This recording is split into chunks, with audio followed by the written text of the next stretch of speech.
kingdom of God is the divine work in every individual's heart. If we don't understand this sentence today, imagine at that time. It's like pure therapy.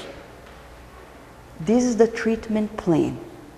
When we call Jesus, saying, Jesus, what are you doing in this city? And he's saying, I'm searching for God's work in your heart. And Emmanuel, in a book that is entitled Ceifa de Luz, it's not in English yet, I don't even know where to go with the translation, but doesn't matter at this point, he says, we should support one another so God can find in our hearts the blessing that he made us for. This is the treatment plan. We want to be healed. We need to allow God to work inside of us. This is his prescription. It doesn't matter, Emmanuel says, who we are, what we have. All that matters is what we do with the resources we are given by God. And Jesus didn't come to this minister and said, look, you don't want to know who I am? I will tell you. I am the governor of this planet. Okay? You know that plant? I made it. Okay? With my team. So you are the minister, but you don't know what you're talking about. But I'm going to tell you, because that's why I came here.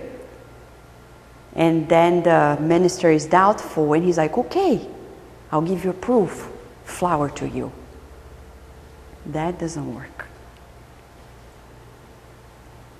So Jesus is teaching there how we approach people. They don't recognize the divine inside of us. It's their problem. Because as Gandhi said, if you're looking for God and hasn't found in the next person you meet, you never find it. We can search and search and search. The day we look at everyone and recognize the divine scent, the search is done. God has already fulfilled its ultimate connection with us. We are not in sleep mode anymore. So this doctor comes to prescribe, open your heart to God. And he said, I came in the name of God. He didn't even say, I came because I sent myself here. I'm the governor of this planet. Isn't that funny? This is something we need to read and study and invite our hearts every day.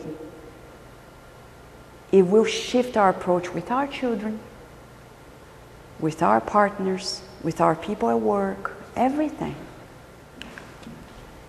Because he says Andre Lewis, that Jesus came to make us appreciate the life we are given. And when he says that, he invites us to this ultimate therapy. When he was healing the bleeding woman in Matthew 9:22, at the end, he tells her, take heart, daughter. See his kindness? Daughter. If today it's outrageous for some people, imagine at the time. Take heart, daughter. Cheer up. Your faith healed you. He never said, I healed you. Now you're my follower. How many were healed by Jesus? They left. No surprise. People come here, find a better life, leave, and never care about spiritism in this life again. It's not our problem. It's not our business. We do our part. We sow because we are working for the sower. Who is going to reap? It's, as Mother Teresa said, it's between God and them. God and us. It's none of our, thank God it's none of our business. It's much easier. So Jesus said, mind your business. Mind your business. And when one of the disciples, Andrew, came to him after the first trip to Nazareth and said, Master, Master, there were people there who were talking bad about you in the crowd. They were talking bad about the governor of the earth. Can you believe it? It's outrageous. So when people do this to us, like, okay, that's so natural. And he continued by saying, but Master, look, the worst is not that. It's that when we were coming back amongst our group, people were arguing within themselves. It sounds much like spiritist centers, temples, churches, organizations in general. And Jesus turned and said, Andrew. And then what happened was, he made one question before Jesus addressed it. He said, Master, what is going to be the future of the gospel if we have these problems in our community? How many of us, when we have problems in our center, we think it's the end of the world, and we think, spirit is never going to grow. It's never going to get to better places, bigger places. And Jesus turned and said, Andrew, I'm going to ask you a question. You need to ask that question to yourself first. Is the kingdom of God already in your heart? And he said, a little hesitant, no, Master, not yet. Okay.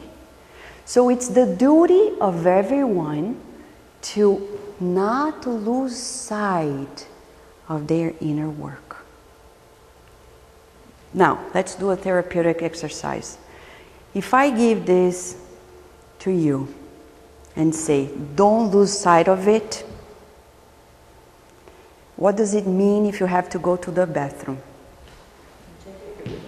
Take it with you. If you go to sleep, don't lose sight of it. It means you take it with you. If you go to the restaurant.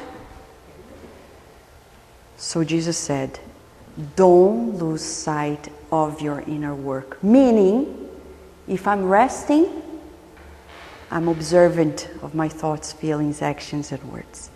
If I am at a party, I'm observant. I'm not losing sight of my inner. So I have no time to see what they're doing. So when I go to the Spiritist Center, I remember one day we were at the Spirit side of Virginia, which you should come and visit because we're friends and we should visit one another. But we were there, and people love to come and get together, and you're like about to start and people are still talking to each other. It's great.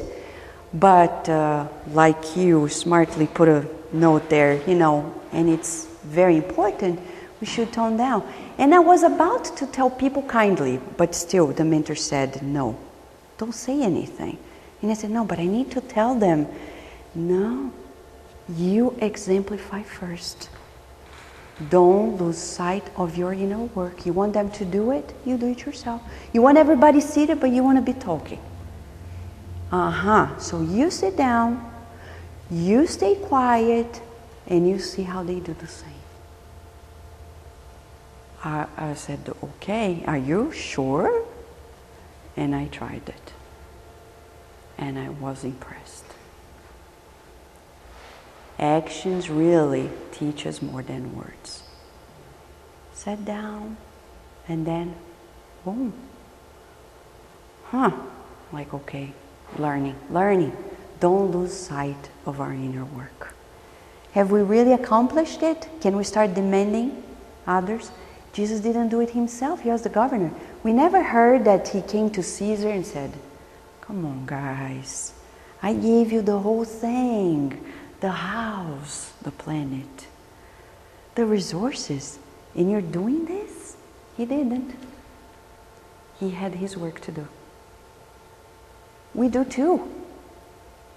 We're available, but our goal, how many people say, my goal is to teach these people, those people, and the other, and we're not teaching ourselves.